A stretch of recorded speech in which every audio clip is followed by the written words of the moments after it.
Hello, everyone, and welcome to the future of space. I'm your host, Daniel Fox. Our guest today is Dr. Christopher Mason.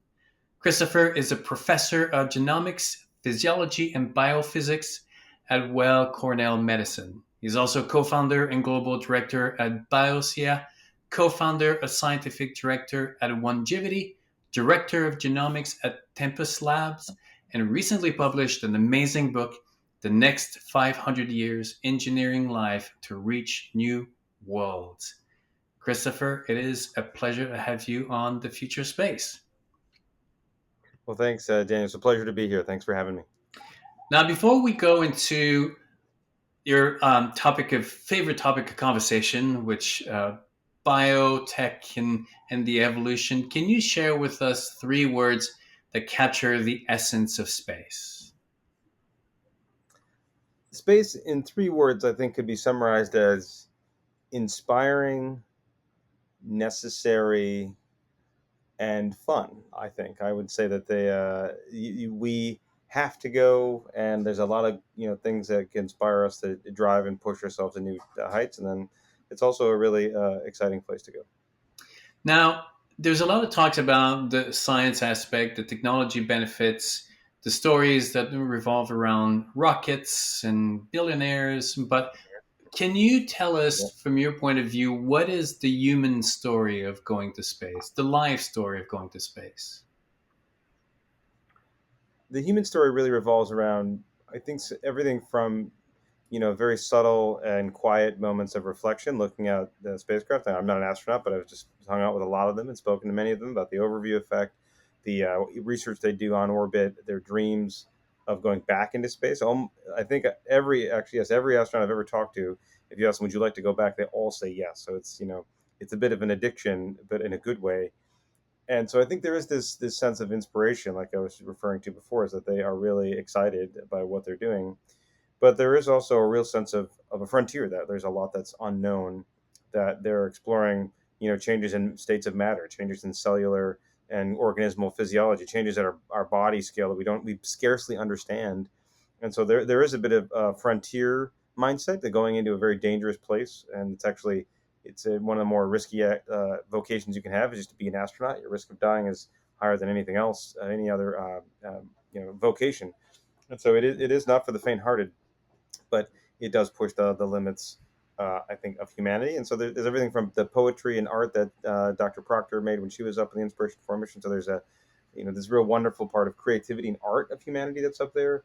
There's some of the fear that has to be conquered. There has to be, also, just real training. I think is the biggest word I'd say, is the training. You have to do things so many times that your risk of failure becomes extremely low. Now, I believe that the last kind of two other times in the evolution of life on Earth, where there was a quantum leap, there was really a big change in evolution, like the one that we're about to see. Obviously, there was when single Yeah. cells became multi cells. There was when the fish came out of the ocean, and then when we came down from the trees. And now we're about to take it from single planet to multiplanetary. And the vision of the future, I think we don't, it's impossible for us to comprehend what is going to be that evolution, because it's going to be so major. I think our realm of understanding is going to be blown away. What do you think?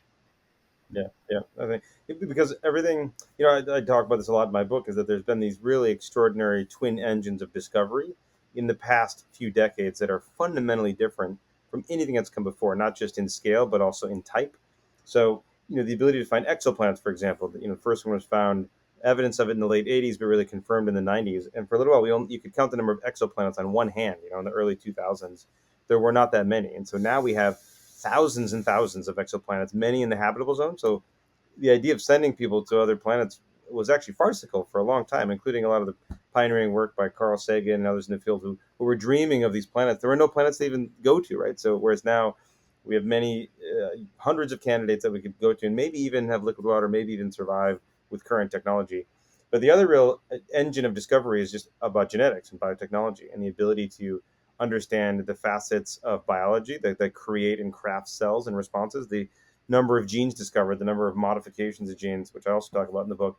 is also has gone from handfuls of therapies and tools and technologies to now things that are being done by high school students who are CRISPRing cells, making their own custom cells. So this playground of biology has become ubiquitous, and the tools have proliferated. So it's really very different time now than it was even 10 years ago, but especially 20 or 30 years ago. It's really fundamentally transformed the view ahead in a good way, I think. So it could go bad. There are ways where things could go bad, but I think it's in a good way, as evidenced by my optimism in the book.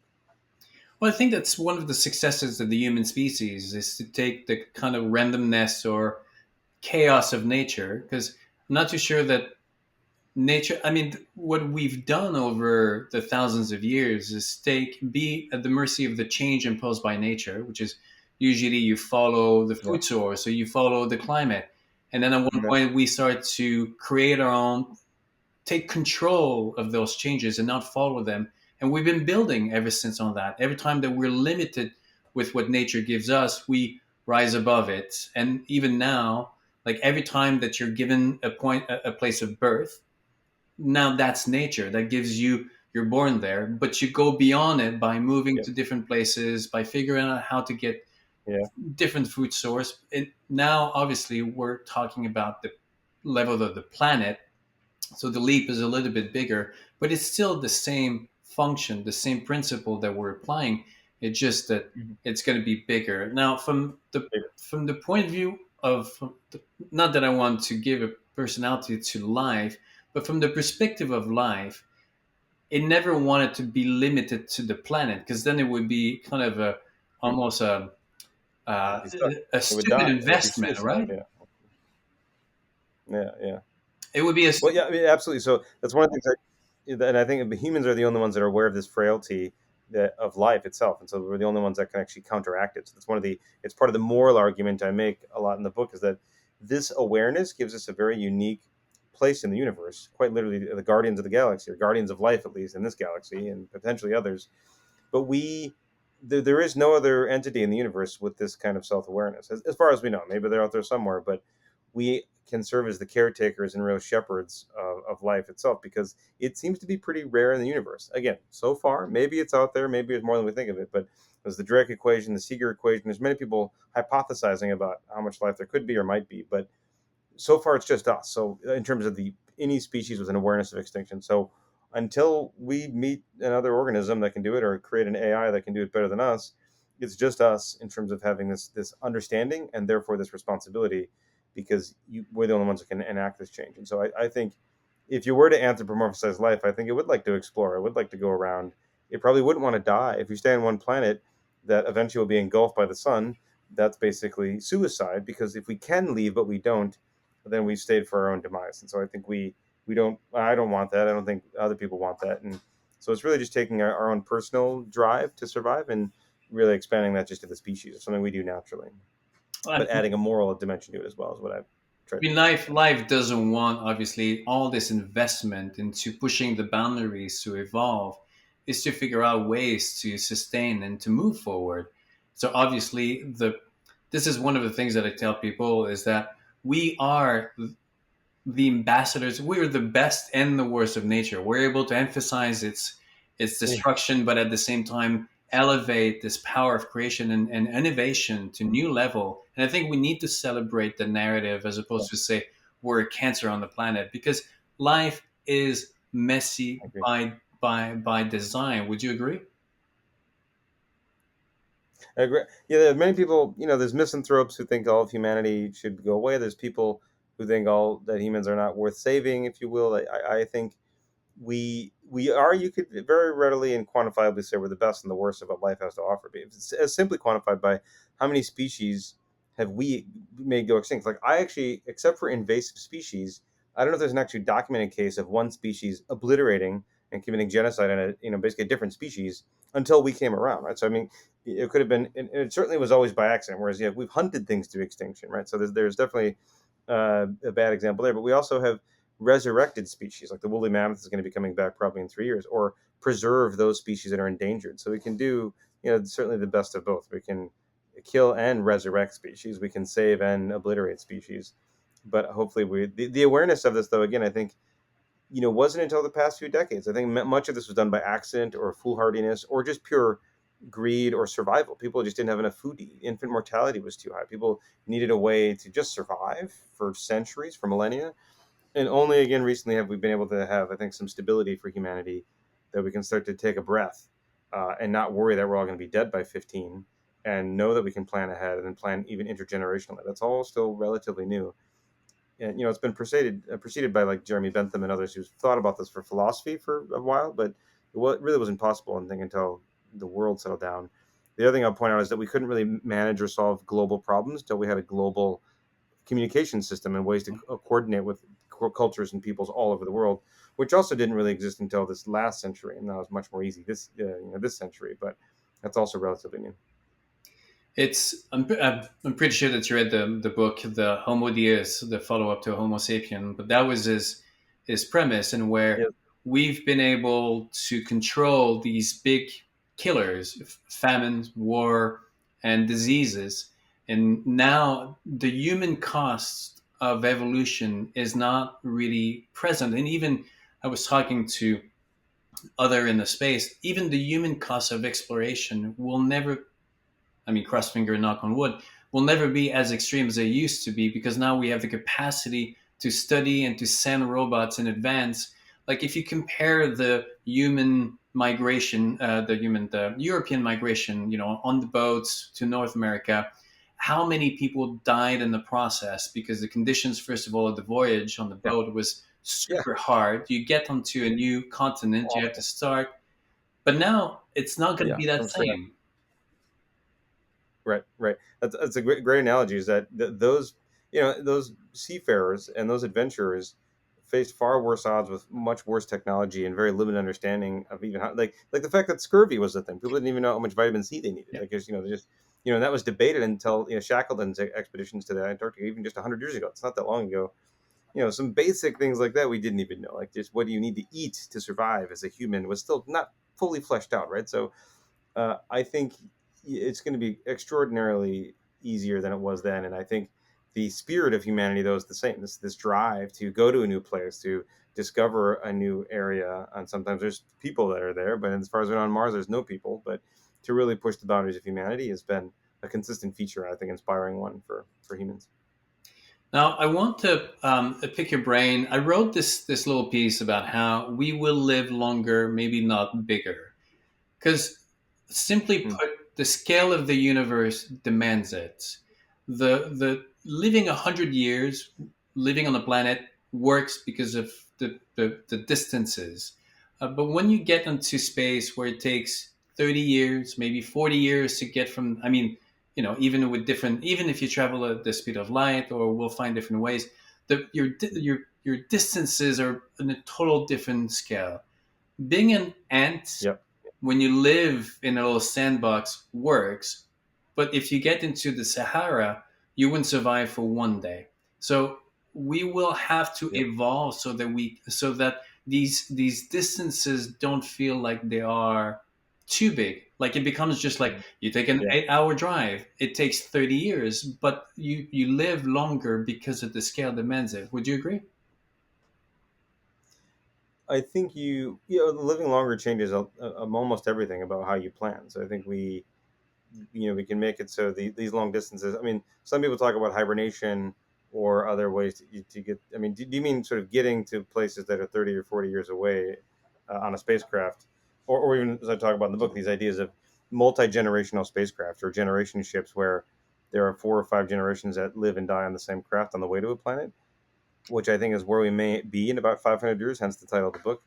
That's the extreme end of it, and that either we have to have those kinds of plans and ships, or we need to have a 5 to 6 fold increase in the lifespan of humans.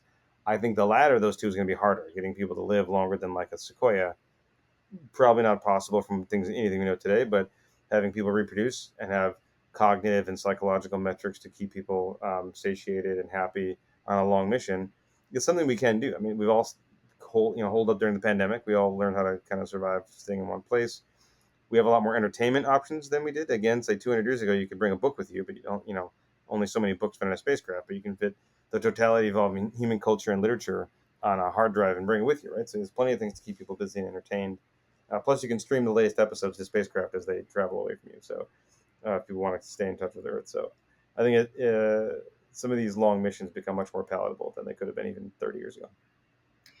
So, in our evolution up to recently, in terms of evolution, we were again at the mercy of nature. Whatever evolution or modification was True. really kind of biology happening the way it's supposed to be until we start to change it. Even, I mean, now, whether it's reproduction, nature gives you a set that's not working, we go above it. Now with CRISPR, we have the Mm-hmm. capacity to change the nature of our species. A lot of people are worried, rightly so. Um, but I do believe that the benefit outweighs the. You can't stop and not go there because there's going to be a lot more positive. Now, going to space, I think that there's going to be a combination of both technology and the biology. The biology is going to happen because we live in a different environment, but we're going to be assisting this Yeah. evolution through the technology. What do you say?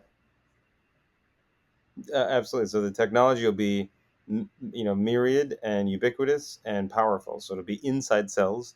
You'll modify and tweak and reprogram cells as needed. It'll be in surrounding cells and tissues. Say, could it be cybernetic enhancements? It could be external. There's many kinds of new spacesuits that SpaceX is designing that enable a much lighter form factor just to go live in the vacuum of space, which is what Jared Isaacson will do on the Polaris Dawn mission, hopefully later this year or early next year. Just make the technology mix so you can get out, you just float around space and have not have a giant spacesuit. And then even larger things like the spacecraft are thinking about ways to redirect light to help planets be warmer or colder. That's farther in the future, but I think it's also just as interesting to think about that technology from the planetary scale to the cellular and subcellular, helping to keep us alive and drive things forward. Because I, But I'm a technophile, so of course I see it. But yes, well, I think that there's. I mean, if you really look at what we've been doing, that's what we've been doing, and we're just going to be doing it also in space. We've been yeah, redirecting rivers. We've been growing crops in places where usually there's none. I do believe, nothing, though, right? Yeah, that there's the evolution of life, or even our society on the planet, has always followed a couple of um, uh, essential realities. So water, like even if you look at the way we spread on the planet, we always follow water, and we will also follow water as we expand into space. We know that there's a lot of ice, maybe not running water, but there's a lot of ice. but And, go yeah. ahead. Yeah, it's out there. It's out there on moons. It's on the planets. Like the ice water is out there. Yeah, or water ice, I should say. Yes. Yep. And it doesn't make sense to terraform Mars because, I mean, for the reality of energy and time, like there's no point of terraforming Mars. In my perspective, what I do believe is that there are other planet like the Earth, and what, like the same way that there's one New York and there's one LA, but along the line in between you have all these settlements that basically are outposts that get you from point A to point B. So there's all these, the moon, the Mars, and all, like we're gonna follow these lines of ice and water that connects these planets of that are resource rich. Do you? I mean, is Mhm. that something that you would agree with? Hopefully, that's exactly what happens because it just like again, the analogy is people moving on the Oregon Trail or moving across the United States in the very early days into territories they knew nothing about but had to find resources along the way. Unfortunately, committed some genocide sometimes along the way. So again, not the good. There's some bad parts about what happened, but in terms of the resource discovery and just survival, we'll see. I think a lot of the same things, and it'll be, there'll be asteroid mining, there'll be moon mining, there'll be ways to make sure people can survive on their way. That'll be, hopefully will work. But we may have to also figure out ways to generate some of our materials on the way, and so it might involve a version of nuclear fusion instead of fission, or other ways to control some of our energy to make the trip. But yeah, I think that'll be, and hopefully there'll be some bars, maybe some like cocktail lounges along the way too. That generally there were saloons, there was beer and things like that along the way. So I think there'll be some places to party a little bit too. I would guess.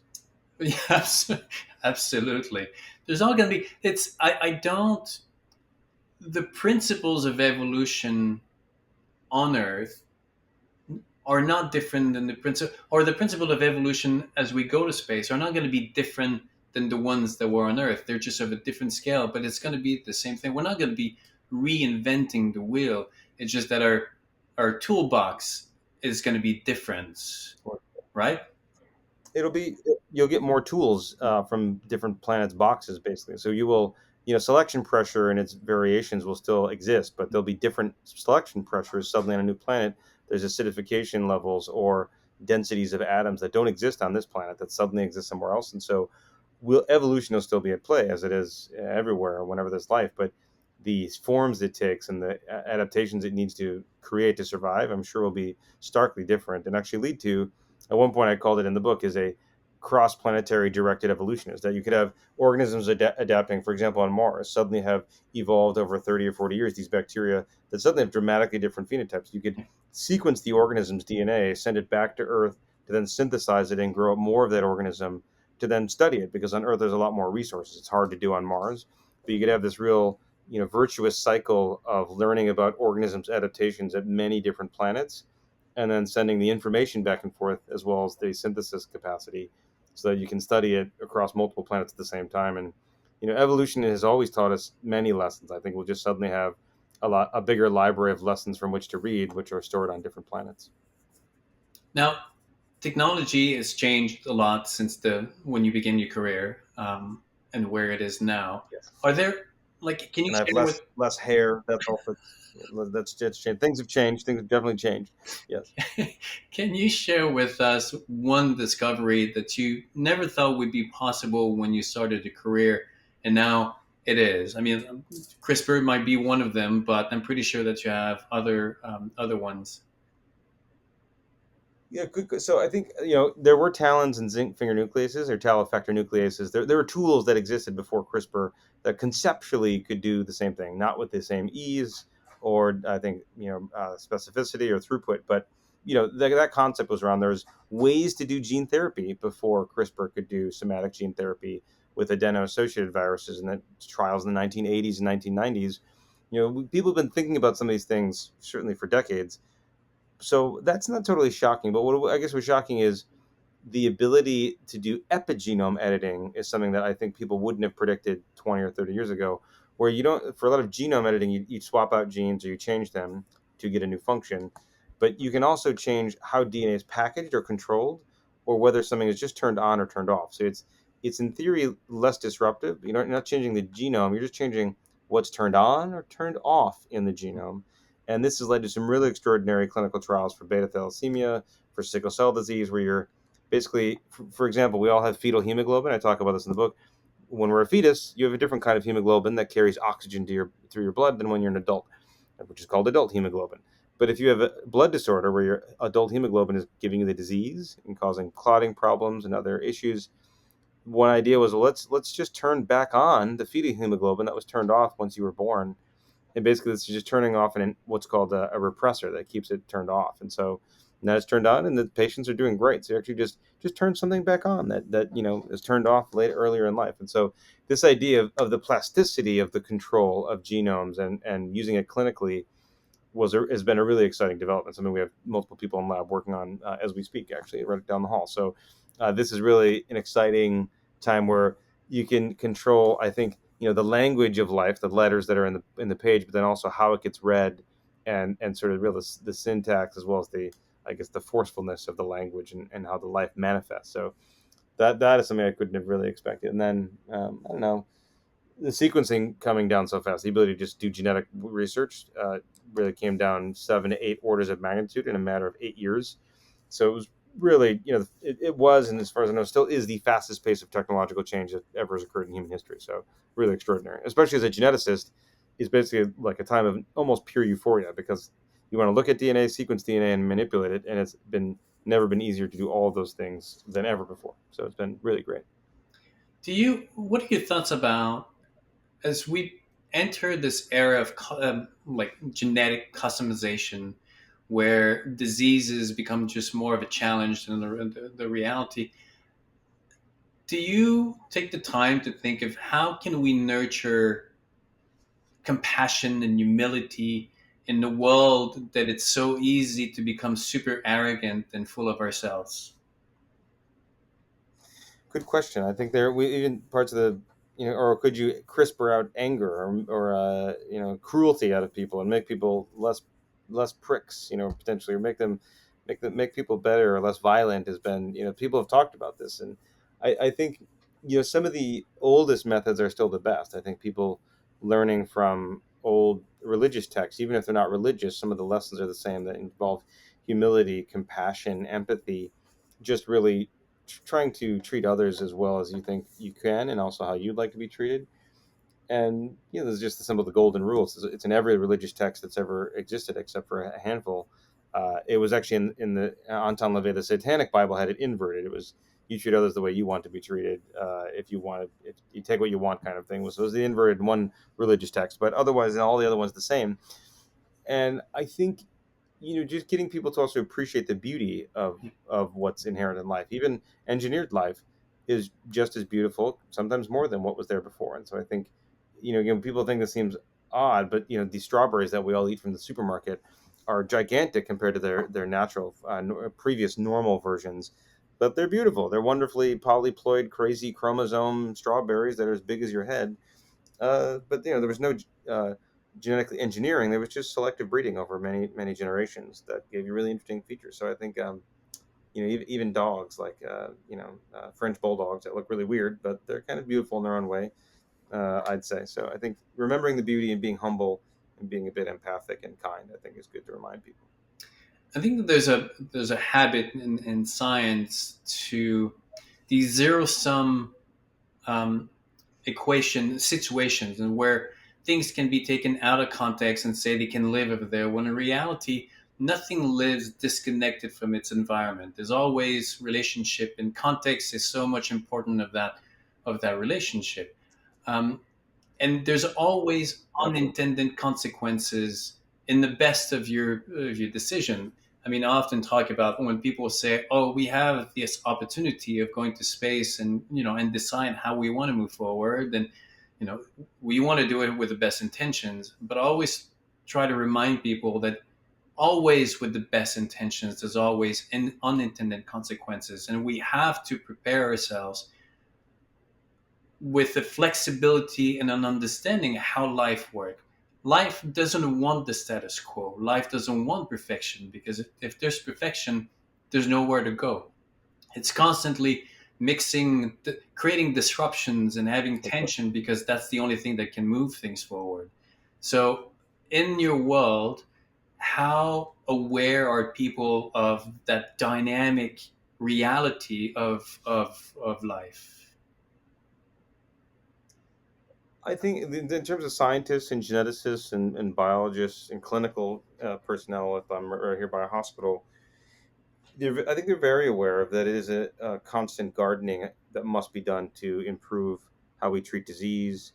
I mean, if there was no human disease left and no one was dying, you could argue then we've solved a lot of the problems. But we're far cry from that. So I think there is a constant humility about how much we don't yet understand, and this recognition that life, even if you, or even one simple fact is that even if we understood every single piece of DNA and RNA and every cell and everything on the entire planet Earth, and somehow we could have omniscience right now, it would be moot in about 20 minutes because things will start to divide and change, and suddenly life continues to adapt. So there is, anyone who studies biology knows that even the perfect omniscience is fleeting because life continues to change, continues to adapt, humans included. So I think that is weirdly comforting because it, on the one hand, is this ceaseless frothing of new biology, new ideas, new adaptations. So certainly new challenges, but also new opportunities.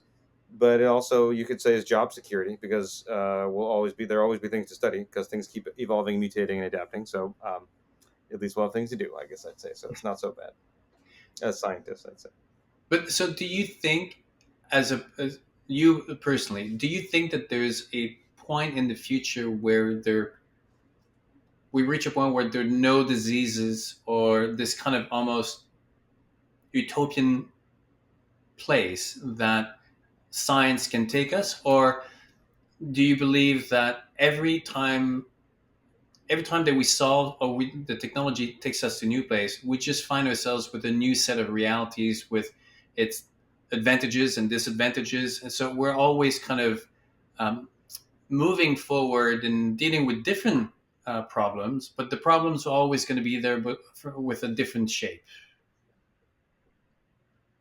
I think it's the latter. The latter, though. There will always be new challenges, new difficulties, especially as we start to go to new planets where there's, as I was saying before, different chemistries, different distributions, literally of the atoms, different components, different threats, and but also different opportunities. So I think that's but that's true for life in general. I'd say so that would be it would be pretty boring, I guess, if that didn't happen. So I think that's okay. Again, there wouldn't be much to do if there's no disease. Most of the hospital here could just we could close the hospital, and or most of clinical medicine and research could be just for fun. And research then would become art rather than for science, and say like you would be doing everything has been solved and known. So then it would just be pure creation. So you just say, well, I'll just make something new because we know everything that exists. But I don't think we'll ever get there. We're always going to find weird things living in strange places, including in ourselves. So I think there's lots to discover still. I I do believe that we will get to live longer, much longer. I mean, Yeah. in the evolution, but is immortality possible? From my perspective, I don't believe so because nature doesn't like it's not to the benefit of evolution. Immortality, you want to be able to have evolution, and if you have something that is just immortal, then it doesn't service life. Do you? I mean, what would you say? Yeah, I agree that longevity will get better and has gotten better for all of humanity, actually, except for a few dips like World War II and the recent pandemic. But generally, it goes up. The But I think immortality, like we're not going to be like a sequoia tree or a jellyfish that can forever replicate. I think we're too complicated. Some people want immortality in the form of uploading their brain, like the singularity that Kurzweil talks about is a version of immortality, and I think some version of that might be plausible, but I don't think it would be the same as what we all think about as living. Not yet, at least from what we've designed in systems, computational systems. But I think we would have to the way to achieve immortality would we have to involve wholesale replacement and restructuring, reengineering of most cells in the body, which we're doing more and more of and getting better at it. But I think it'll be, I think it's more complicated than we think because it's not just about replacing old human cells with new human cells, as we've seen from the COVID pandemic and other structures. Viruses get inside of our cells and become part of the genome. They become part of us quite literally. Nucleocapsids are those like proteins part of the COVID virus, SARS-CoV-2, get embedded in the intestinal lining and then they don't leave. So as we age, we just become this interesting molecular graveyard of things that have come and not left our bodies. We'd have to get rid of them too, and we don't know of good ways to do that quite yet. So I think, but at least now we know that there's weird things that we accumulate, kind of like a big piece of tape roaming the universe, and we can at least see them now. But so there's some work to be done there, but we'd have to know all of that in order to reset the body and live forever. I love, I love the metaphor of a giant piece of tape just traveling and really capturing. Because I mean, we don't see it, but that's true. Yes. Like everywhere, everything, and we need to be Yeah. exposed because that's how we develop the immune system, and that's how our body is Yep. able to evolve with Yep. the Yeah. environment. Yeah. But it can go too far. It can go.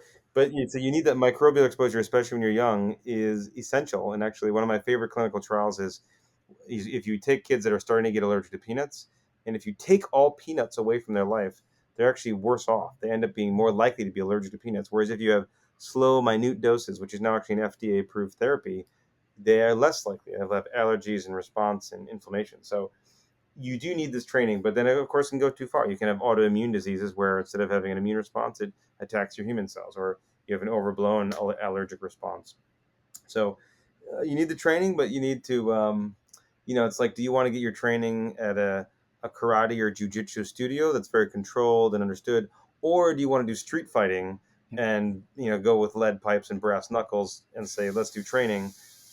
You want it to be a more controlled training whenever you can. Yeah.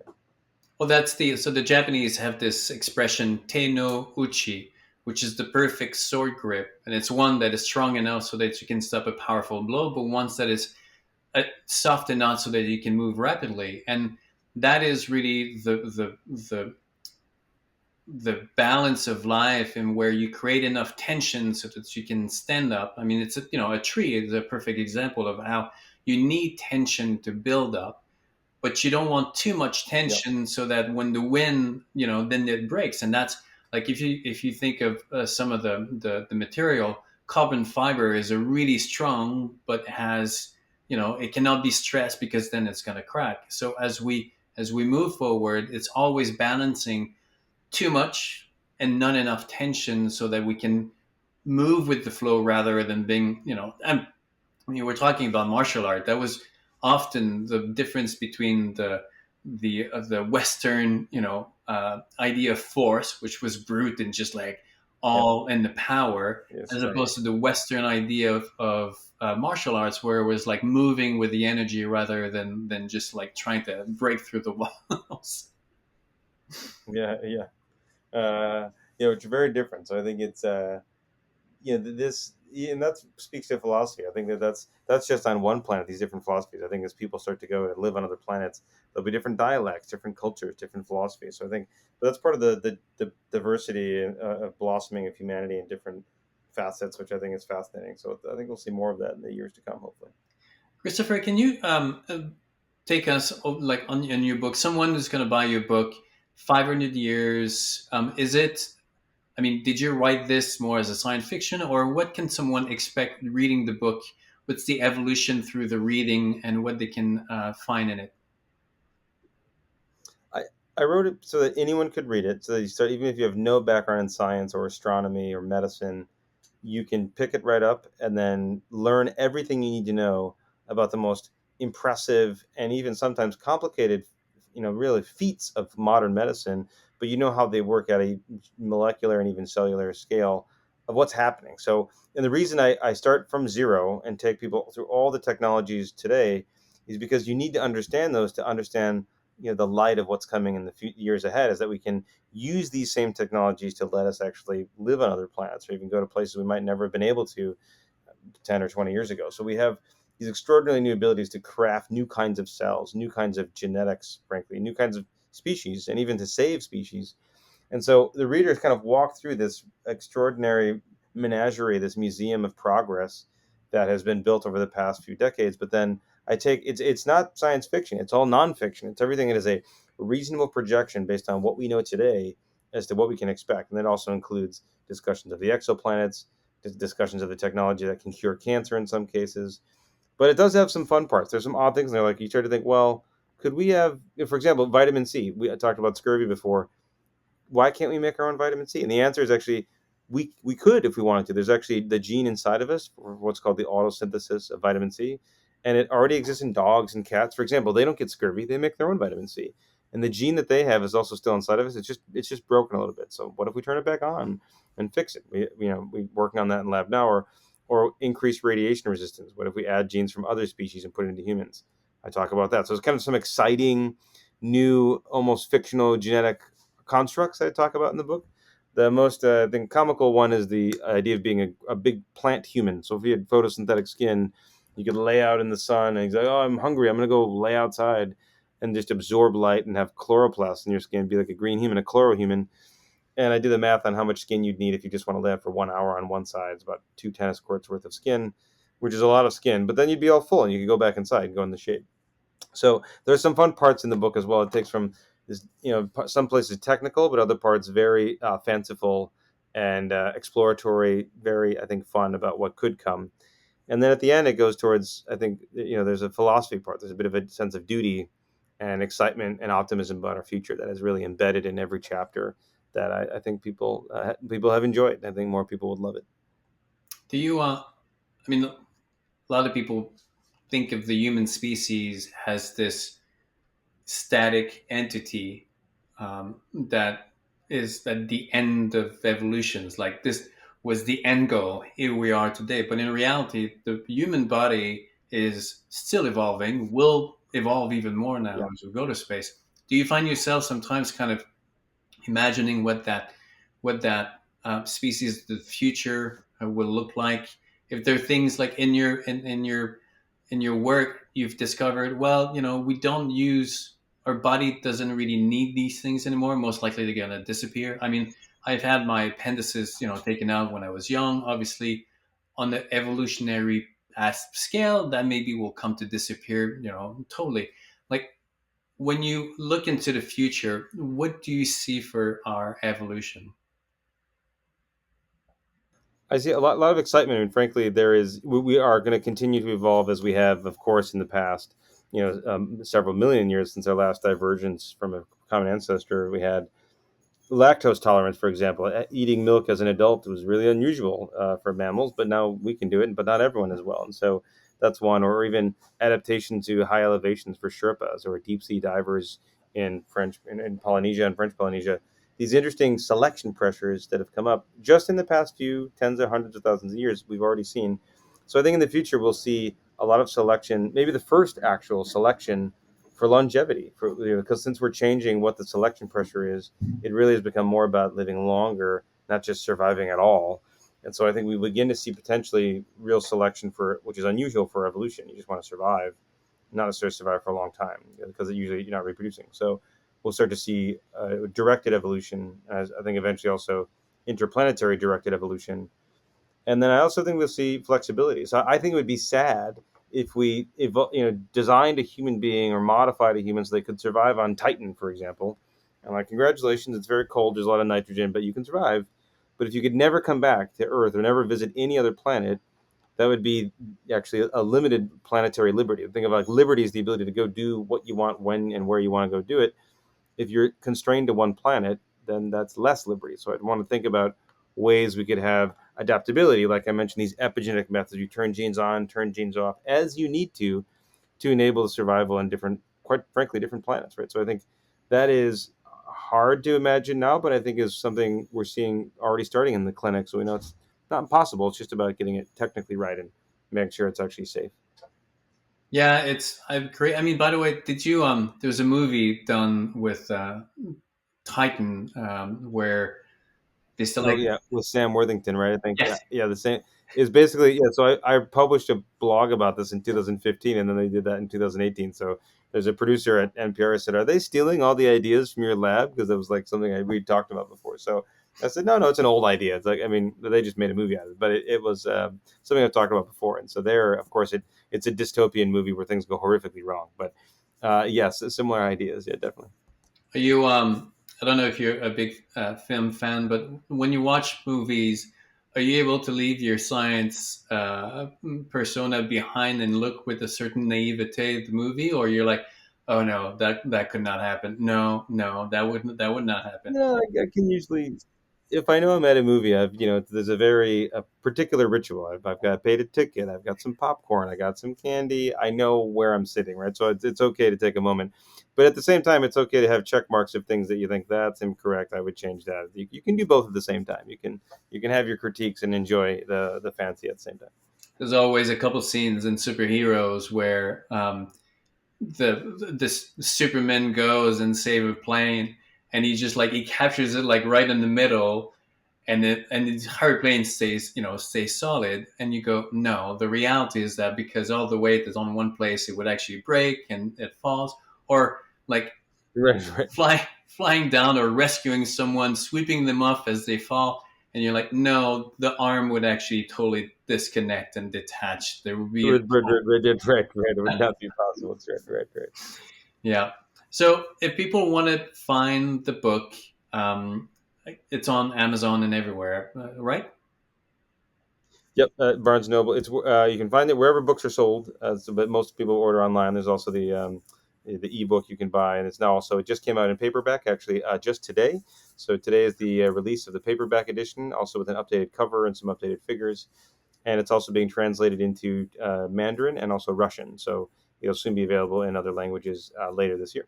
Congratulations. And what's next for you? Is there another book, or are all your companies are working on something that takes all your time? What Yeah, is coming up for the next 2 3 years? some things related. Lots of things. Actually, a lot of this, really, the commercial spaceflight sector has really exploded. So there are now, basically, Inspiration 4 was one of the big missions recently that was done just with SpaceX. So we're working very closely with the medical operations team at SpaceX and doing a lot of the aerospace medicine and astronaut biology, astronaut physiology work that we've done before for other NASA astronauts. Now doing this for Joe and Jane, regular Joe and Janes who just want to go to space. For example, Haley Arsenault is the first prosthetic limb and cancer survivor astronaut who went up into space just 6 months ago. So that was, you're starting to see more normal people, if you will, people that aren't the most perfect specimens of humanity physically, mentally, and emotionally. And they're somewhere between 5'5" and 5'9", because you can't be too tall or too short to fit in the gear. So we're starting to see more people of different sizes, shapes, backgrounds, expertise, ages, and abilities go into space. So it's really a lot more work we've already got planned for the next several years with Polaris missions, other work with SpaceX and Axiom, and of course NASA and the European Space Agency. So a lot of work ongoing to study astronauts to prepare for Martian missions. We're also getting ready for Martian rocks to come back in probably 2033 and to look at the genetics of those rocks to see if there's any sign of life. Maybe we'll look at it. I was working with a lot of others, of course. And I think also just for the companies, a lot of the companies are improving the diagnostic methods that we have. So if you do get sick in space, you could quickly sequence it and understand exactly what has infected you. For the health side, getting probiotics and really thinking of every species that's in you and on you as kind of either a friend or foe that you could bring with you, and hopefully bring more friends than foes. So making sure your microbiome is engineered just like your human cells might be to make sure they're tip top and ready for flight, which is some of the work we do at Onegevity. So I think all these, multiple companies that have spun out of the lab that are helping us to get to do better work on Earth, but then also to survive in space. So I'll stay busy and play, just hang out with my daughter, go to water polo meets, learn some French, hang out with my wife as well. We all speak French sometimes and hang out. So lots of time taking trips on the weekends and exploring parts of New York City. Is your wife is French or? Québécois. So she's got the, when she speaks French, it sounds like it's from 1820, which everyone makes fun of her for, but it's very cute. Yes. So I'm from Quebec originally, so I know exactly what you're talking about. And Yes, yes. when Je parle français. I'm still learning it. Yeah, yeah. But they everywhere she goes, they're like, wait, are you? What is that? They pick up certain words. Like champlure is français, which is like means like crying, but it's a slightly different word. Or instead of we, it's we. when Things like, anyway. There's a small telltales that yes, we, yeah. So things like that. Yeah. gosh, the when I left Quebec 25, 30 years ago, that is one of the things I wanted to make sure that like people would not identify my provenance just by the accent. So my English, Uh, even my French, yeah. my French sounds more from France than Quebecois, but Right. that's funny. You worked hard. Yes. You get rid of it. Good. Good. Good. Good. Great. Great. Christopher, it was a pleasure. That was fun, and I can't wait so that we meet in person and we continue this both the biology, the philosophy of evolution. I love anthropology and just the bigger picture of who we are as a species within the context of this world of life and nature. And I think that the era that we're entering is just going to be bringing so many surprises, challenges, but at the same time, discoveries that are just going to open up a vision of the future that is hard to imagine right now. I agree, and I think we're entering kind of a new age of these algorithms, these tools, these methods. Actually, I do have a new book coming out called The Age of Prediction that's coming out next year. So maybe I'll come back once that book comes out, and we can talk about that, which is how algorithms have embedded everything from medicine to finance to spaceflight. So happy to.